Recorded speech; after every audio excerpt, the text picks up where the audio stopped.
السلام علیکم فرینڈز، آج کی میری ویڈیو 10 ایسے جانوروں کے بارے میں ہے جو اس دنیا سے بالکل ختم ہو چکے ہیں۔ اس ویڈیو میں آپ کو بتاؤں گا کہ یہ جانور کون سے ہیں اور ان کے ختم ہونے کی وجوہات کیا ہیں۔ لیکن اس سے پہلے اگر آپ لوگوں نے ہمارا چینل سبسکرائب نہیں کیا تو ابھی ہمارے چینل کو سبسکرائب کریں اور بیل آئیکن کو پریس کریں تاکہ ہماری نئی آنے والی ویڈیوز آپ کو بر وقت ملتی رہیں۔ تو چلیے چلتے ہیں ویڈیو کی طرف۔ Number 1، dinosaurs.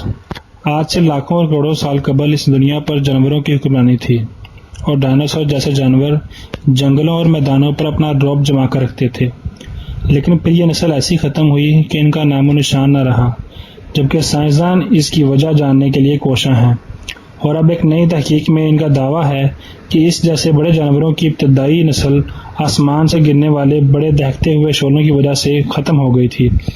University of Texas کے سائنسدانوں کا کہنا ہے کہ چیکسپ کے جنگل میں پڑا انتہائی بڑا قدیم گڑھا 6 کروڑ 60 لاکھ سال قبل بہت بڑے دہکتے ہوئے شعلوں کی گرنے سے پڑا تھا، اور اس وقت اس خطے پر موجود ڈائناسور اور اس جیسی بڑی مخلوق اس کی زد میں آ کر ہلاک ہو گئیں۔ اس لیے اس بات کی امید کی جا رہی ہے کہ اس گڑھے کی کھدائی کے بعد اس بات کے راز سے پردہ اٹھ جائے گا اس خوفناک تباہی کے بعد یہاں دوبارہ زندگی کیسے لوٹ آئی۔ Number 2، Yangtze river dolphin. سن 2006 میں معدوم قرار دی جانے والی یانگسی ریور ڈولفن ایک پھیکے خاکستری رنگ والی ممالیہ تھی جو سمندر میں تیرتے اپنے کزنز کے مقابلے میں نسبتاً کم پروکار دکھائی دیتی۔ اس کے سادہ جسم کے نیچے انتہائی ارتقاء یافتہ ایکو لوکیشن سسٹم موجود تھا جو کہ دیگر ڈولفنز کے مقابلے میں کہیں زیادہ برتر تھا۔ اس کا یہ نظام اتنی باریکی سے کام کرتا تھا کہ یہ اکلوتی مچھلی تک کی لوکیشن معلوم کر سکتی تھی، مگر اس کی یہی حساسیت اس کے لیے اس وقت خطرہ بنی جب دریا مچھیروں کی کشتیوں، کنٹینر بردار جہازوں، ٹرالروں اور انسان کی پھیلائی گئی آلودگی سے بھر گیا۔ اس شدید مصروف ٹریفک سے گھبراہٹ کا شکار ہو جانے والی یانگسی ریور ڈولفن کے پاس بقا کے لیے کوئی آپشن موجود نہیں تھا۔ Number 3، Caribbean monk seal. خطہ کیریبین کا یہ مقامی دریائی بچھڑا کسی زمانے میں وسطی امریکہ کے مشرقی کنارے، جنوبی امریکہ کے شمالی ساحلوں اور خلیج میکسیکو میں پایا جاتا تھا، مگر ان کی چربی میں پائے جانے والے تیل کے حصول کے لیے ان کا بے رحمانہ انداز میں شکار کیا گیا، جبکہ ان کی غذا بننے والی مچھلیوں کے بے تحاشا شکار کی وجہ سے بچ جانے والے دریائی بچھڑوں کے لیے خوراک کی کمی ہو گئی۔ انہیں آخری مرتبہ 1952 میں جمیکا اور نکاراگوا کے درمیان سیرا نیلا کنارے کے قریب دیکھا گیا تھا۔ Number 4، Alabama pigtoe. یہ معصوم سا نظر آنے والا سیب 2006 تک امریکی ریاست الاباما کے دریائے موبائل میں پایا جاتا تھا۔ اسے یہ نام اس لیے دیا گیا کیونکہ یہ سور کے پیر جیسا دکھائی دیتا تھا، مگر یہ آلودہ دریا کا پانی فلٹر کیا کرتا، مگر آلودگی پھر اتنی زیادہ ہو گئی کہ پگٹو اسے مزید نہ جھیل پایا۔ اس ننھی سی مخلوق کے خاتمے نے پانی کے بارے میں کئی تلخ حقائق سے پردہ اٹھایا جو فیکٹریوں کے زہریلے مادوں سے آلودہ ہو رہا تھا اور دریا کے ساتھ رہنے والے افریقی امریکی برادری میں حیرت انگیز بیماریوں کا سبب بن رہا تھا۔ نمبر 5، ڈوڈو۔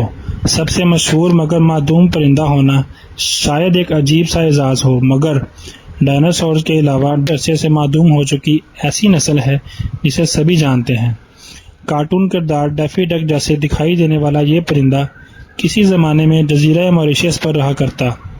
اڑ نہ سکنے والے اس پرندے کے فطرت میں کوئی شکاری نہیں پائے جاتے تھے، لیکن جب انسان موریشیس تک پہنچے تو اپنے ساتھ دیگر جانور اور گوشت کے لیے اپنی بھوک بھی اپنے ہمراہ لے آئے۔ اس کے سامنے ڈوڈو زیادہ عرصے تک باقی نہ رہ سکے۔ آخری ڈوڈو 18ویں صدی کے اول میں ہلاک ہوا تھا۔ نمبر 6، اسٹیلر سی کاؤ۔ یہ سمندری گائے میناٹی اور ڈوگونگ کی طرح ہی نظر آتی، مگر یہ ان سے کہیں زیادہ بڑی ہوا کرتی تھی۔ اسٹیلر کی سمندری گائے کا سائز 9 میٹر تک بھی ہو سکتا تھا۔ اس کی شاندار وضع قطع خال اور قیمتی چربی کی وجہ سے یہ شکاریوں کا ہدف بنا رہا۔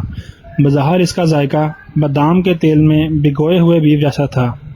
مانا جاتا ہے کہ ان کا خاتمہ شکار اور ان کے غذائی ماحول میں تبدیلیوں کی وجہ سے ڈوڈو کے معدوم ہونے کے کچھ عرصے بعد ہی ہوا۔ نمبر 7، کواگا۔ بیچارے کواگا کی غیر معمولی خوبصورتی ہی اس کی معدومیت کی وجہ بنی۔ اس دل آویز افریقی جانور کا سامنے کا آدھا حصہ زیبرا کی طرح دھاری دار تھا، مگر یہ دھاریاں پیچھے کی جانب مڑتی مڑتی ختم ہو جاتی اور پچھلا حصہ گھوڑے کی طرح اور سادہ اور برا تھا۔ اس کی حیران کن وضع کی وجہ سے اس کا اس قدر غیر قانونی شکار کیا گیا کہ یہ معدوم ہو گئے۔ ان میں سے آخری 1880 کی دہائی میں قید میں ہلاک ہوا۔ Number 8 Irish elk. ختم ہو جانے والی زبردست انواع میں سے زیادہ تر ان جانوروں سے قریب تر تھیں جنہیں ہم آج جانتے ہیں، مگر بس تھوڑی سی عجیب و غریب ہوا کرتی تھی۔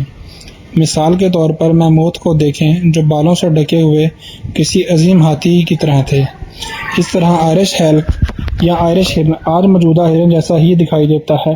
فرق صرف اتنا ہے کہ یہ 2 میٹر تک بلند ہو سکتے تھے، جبکہ ان کے سینگوں کا پھیلاؤ 3.65 میٹر تک ہوتا تھا۔ ان کا خاتمہ تقریباً 7700 سال پہلے ہوا اور ممکنہ طور پر اس کی وجہ شکار اور تبدیل ہوتا ہوا موسم بنا۔ نمبر 9 مس والڈن کا ریڈ کولوبس۔ حال ہی میں معدوم ہو جانے والے اس درمیانے سائز اور سرخ بالوں والے بندر کو 2000 کی دہائی کے اول سے معدوم تصور کیا جاتا۔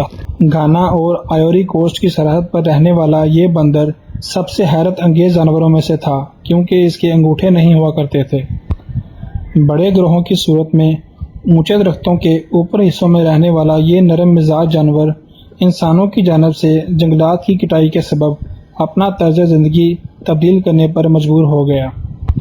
جب جنگلات سکڑنے لگے تو ریڈ کولوبس کے گروہ بھی چھوٹے ہوتے گئے، جس سے ان کے لیے شکاری جانوروں کا خطرہ بھی بڑھا اور آپس میں افزائش نسل کے سبب جینیاتی کمزوریاں بھی فروغ پانے لگیں۔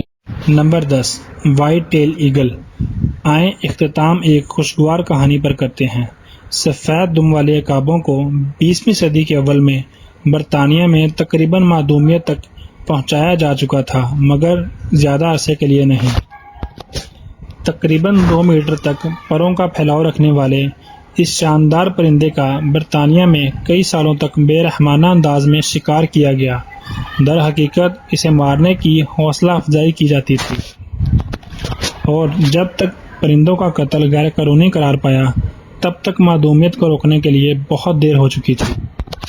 مگر خوش قسمتی سے سفید دم والے عقاب یورپ میں دیگر جگہوں پر بستے تھے اور انہیں برطانیہ میں دوبارہ متعارف کروانا ممکن ہو سکا، مگر تمام جانور اتنے خوش نصیب نہیں ہوتے۔ یہ تھی ہماری آج کی ویڈیو۔ اگر آپ کو ہماری ویڈیو پسند آئی تو ضرور لائک کریں، شیئر کریں اور ہمارے چینل کو سبسکرائب کریں تاکہ ہمارے نئے آنے والی ویڈیوز آپ کو ملتی رہیں۔ تب تک کے لیے اللہ حافظ۔